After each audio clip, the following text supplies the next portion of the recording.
Deputation দিয়েছি, ওই বিশেষ বিষয়কে সামনে রেখে মহকুমাতে ডেপুটেশন দিয়েছি, টিএম এর কাছে ডেপুটেশন দিয়েছি। সেই পুরুলিয়া থেকে শুরু করে, বাঁকুড়া থেকে শুরু করে, ঝাড়গ্রাম, মেদিনীপুর, দুর্গাপুর, বর্ধমান, এমনকি কলকাতার রানী লক্ষ্মণী রোডে সেই বিশেষ বিষয়কে সামনে রেখে আমরা সমাবেশ করেছি। তো আজকে এমন একটা জায়গায়, এমন একটা দপ্তরে আমরা আজকে ডেপুটেশন দিতে এসেছি, কালচারাল রিসার্চ ইনস্টিটিউট। যে কালচারাল রিসার্চ ইনস্টিটিউটের দায়িত্ব হচ্ছে কারা সঠিক আদিবাসী, কারা এসটি সার্টিফিকেটের প্রাপক, কারা সঠিকভাবে এসটি সুযোগ সুবিধা পাবে, শিডিউল ট্রাইব সুযোগ সুবিধা পাবে, তার নির্ধারণ করা। আজকে সেই সিআরআই দপ্তর যাদের কাজ ছিল যে তদন্ত করে, তথ্য যাচাই করে, ফিল্ড ইনকোয়ারি করে, সোশ্যাল স্ট্যাটাস ইনকোয়ারি করে আজকে আদিবাসীদের আদিবাসিত্বটাকে রক্ষা করা, এটা তার দায়িত্ব ছিল। কিন্তু বর্তমান পরিস্থিতিতে সারা পশ্চিম বাংলায় আমরা যে চিত্র দেখতে পাচ্ছি, সারা পশ্চিম বাংলায় আজকে আমরা যারা বুনিয়াদী আদিবাসী, আমরা যারা আসলি আদিবাসী, আমরা যারা আমাদের যারা সাংবিধানিক অধিকার হিসাবে, বুনিয়াদী হক হিসাবে আমরা আদিবাসী, তারা আজকে বুঝতে শিখেছি, তারা দেখতে পাচ্ছি যে আজকে সিআরআই দপ্তর তাদের সেই কাজে ব্যর্থ হয়েছে। সিআরআই দপ্তর তাকে যে কাজটা দেওয়া হয়েছিল সেই কাজটা করতে অসমর্থ হয়েছে।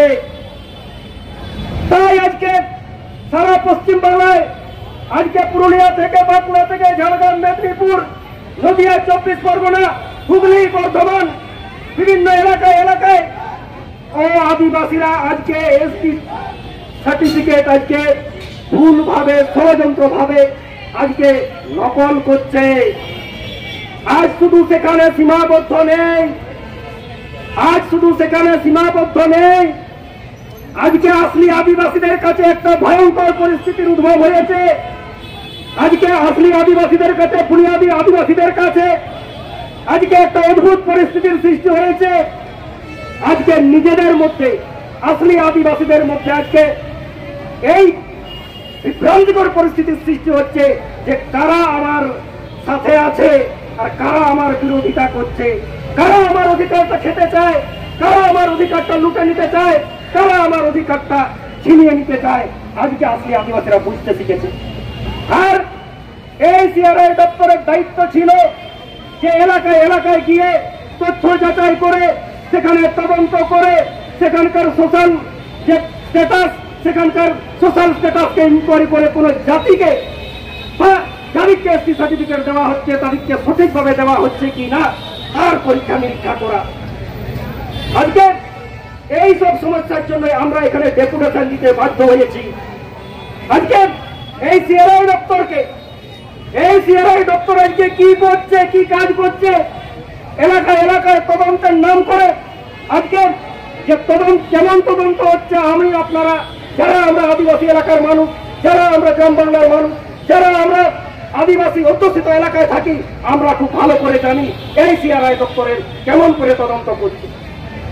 আজ তো মনে হয় আজ এই সিআরআই দপ্তরের আধিকারিকদের কাছে বড়জোরে আমি নিবেদন করে যাব, আপনাদেরকে তদন্ত করে এলাকায় যাওয়ার দরকার নেই।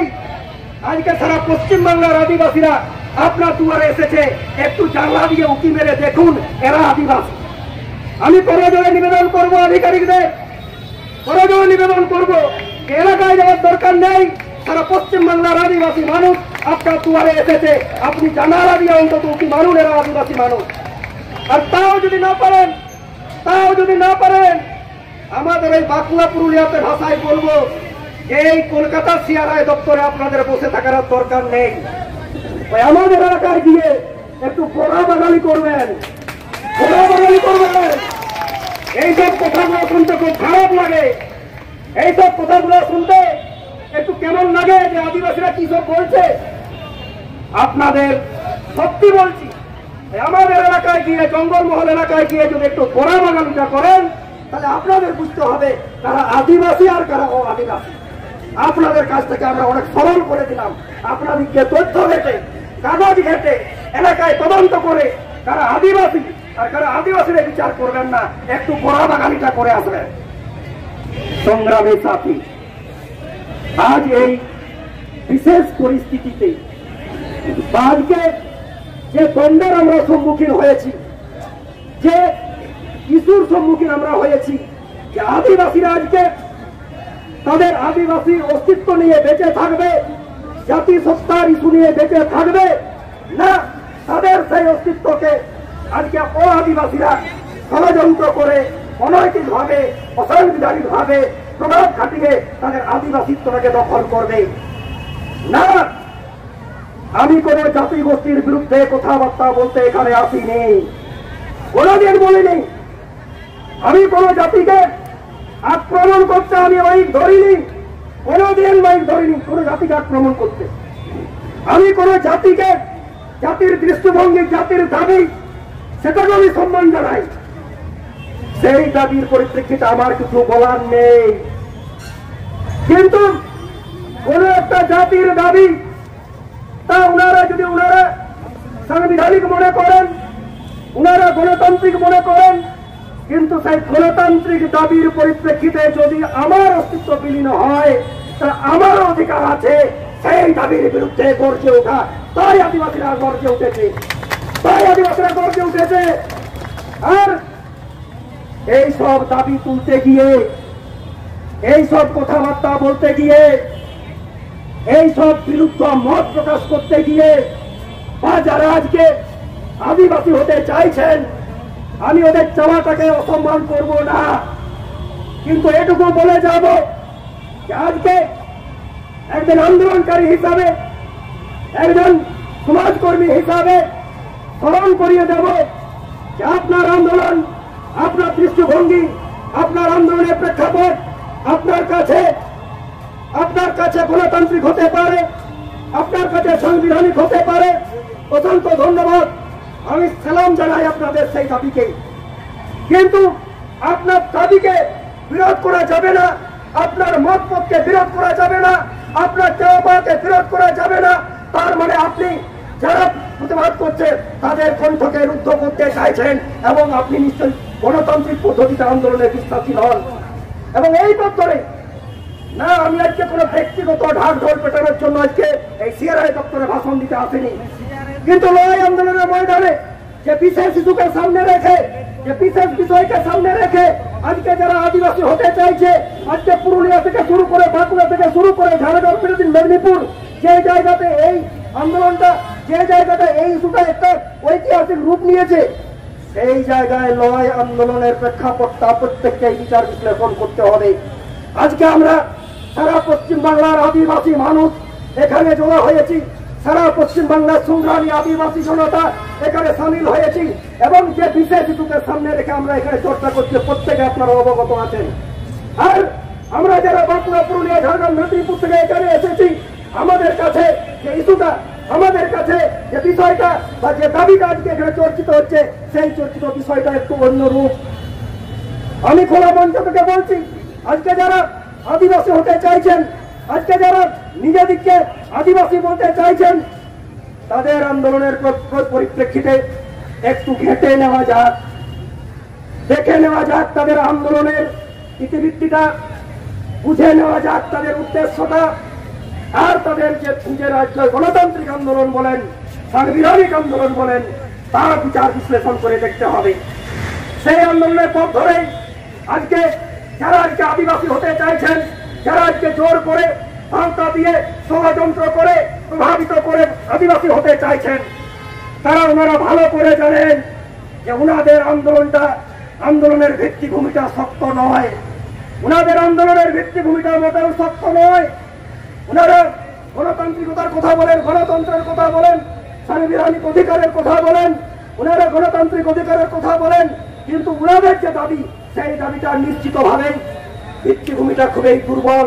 তাই আজকে বিভিন্ন সময় আমরা দেখতে পাই, সামাজিক মাধ্যমে দেখতে পাই, এখন সামাজিক মাধ্যম ছেড়ে খোলা ময়দানে আজকে আমাদের আন্দোলনের যারা নেতৃত্ব, আজকে আমাদের আন্দোলনের যারা কর্মী, তাদের বিরুদ্ধে ব্যক্তিগত আক্রমণ চালানো হচ্ছে। আমি খোলা মঞ্চে বলছি, যারা আজকে আদিবাসী হতে চাইছেন, যারা আজকে অনৈতিকভাবে আজকে প্রভাব খাটিয়ে নিজেদের আদিবাসীত্বকে জাহির করতে চাইছেন, তারা এই আজকে সিআরআই ডেপুটেশনের পরিপ্রেক্ষিতে বলেছিল, অনেকে শুনে থাকবেন, যে এখানে সিআরআই দপ্তরে যদি আদিবাসী কুর্মী ক্ষত্রিয় কথা উচ্চারিত হয়, ওই জঙ্গলমহলে নাকি আগুন জ্বলবে। ভয়ঙ্কর ব্যাপার। আমাদের এখানে নিজেদের চর্চা হচ্ছে, নিজেদের কথা হচ্ছে, কে কাকে কোন জাতিকে কি বলল। আমরা একটা দাবির বিরোধিতা করছি, লড়াই আন্দোলনের ময়দানে প্রত্যেকে আমরা আন্দোলনকারী। সেই আন্দোলনকারীদের মুখের ভাষা কেমন হবে যদি আন্দোলনকারী আপনি বলেন, তবে আপনি বুঝতে পারবেন। কিন্তু তার পরিপ্রেক্ষিতে আপনি জঙ্গলমহলে আগুন জ্বালাবেন, এ কোন ধরনের গণতন্ত্র, কোন ধরনের সামাজিকতা? শুধু তাতে সীমাবদ্ধ নেই। আজকে বেশ কয়েক মাস আগে, এক বছর আগে, পঞ্চায়েত নির্বাচনের আগে, আজকে গোটা জঙ্গলমহলের বিশেষ কিছু কিছু জায়গাতে আদিবাসী সমাজকর্মী, আদিবাসী নেতৃত্ব, আমি নাম ধরেই বলবো, আমাদের পুরুলিয়া জেলা পরগনা বাবা, আমার পিতৃপ্রতিম মাননীয় রতনলাল হাসদার বিরুদ্ধে যা ইচ্ছা তাই আজকে ন্যারেটিভ চলছে। আজকে ফেক আশ্রির বিরুদ্ধে যে আন্দোলন, তাদের যে নেতৃত্ব, পশ্চিমবঙ্গ আদিবাসী কল্যাণ সমিতির যারা নেতৃত্ব দেন, বরিষ্ঠ নেতৃত্ব আমার মাননীয় বালক শ্যাম সোরেনের বিরুদ্ধে আজকে ন্যারেটিভ চলছে। আজকে নিতান টুডুর বিরুদ্ধে আন্দোলন, নিতান টুডুর বিরুদ্ধে আজকে ব্যক্তিগত আক্রমণ নামিয়ে আনা হচ্ছে। আর বিপ্লব সোরেন তপন সরকারের নামে গ্রামে গ্রামে মাইক বেঁধে ব্যক্তিগত পারিবারিক বাবার নাম করে, বউয়ের নাম করে, মায়ের নাম করে যা ইচ্ছা তাই ব্যক্তিগত আক্রমণ করা হচ্ছে। আমি এখানে এই কথা এই কারণে বললাম, আমার উত্তরবঙ্গ থেকে দক্ষিণবঙ্গ আমার সংগ্রামী সাথীরা এসেছেন না, আমি ব্যক্তিগত আক্রমণকে ভয় পাই না। ব্যক্তিগত আক্রমণটা তার নিজের রুচির পরিচয়, ব্যক্তিগত আক্রমণটা তার দৃষ্টিভঙ্গির পরিচয়। কিন্তু এটুকু বুঝতে হবে, লড়াই আন্দোলনের ভিত্তিভূমি যখন দুর্বল হয়, লড়াই আন্দোলনের পথ যখন গন্তব্যপূর্ণ হয়, লড়াই আন্দোলনের পথটা যখন বাধাপ্রাপ্ত হয়, বা লড়াই আন্দোলনের যে ইস্যুটা যদি ভিত্তিটা যদি ঠিক না থাকে, তাই আন্দোলনের নেতৃত্বকে ব্যক্তিগত আক্রমণ করো, পার্সোনাল অ্যাটাক করো। তাই আমি আগামী দিনে এই জাগ্রত জনতা, আমাদের আদিবাসী মানুষজনকে এবং আমাদের যুবা ভাইরা যারা আজকে সামাজিক মাধ্যমে আজকে নতুন একটা লড়াই শুরু হচ্ছে, ন্যারেটিভ শুরু হচ্ছে, তার পাল্টা ন্যারেটিভ দেওয়ার জন্য আমাদেরকেও তৈরি থাকতে হবে। আগামী দিনে এই ইস্যুতে আদিবাসীরা ষড়যন্ত্র করে অনৈতিকভাবে যারা আজকে আদিবাসী হতে চাইছে, তাদের বিরুদ্ধে সর্বস্তরে দুর্বল লড়াই সংগ্রাম চালাতে হবে।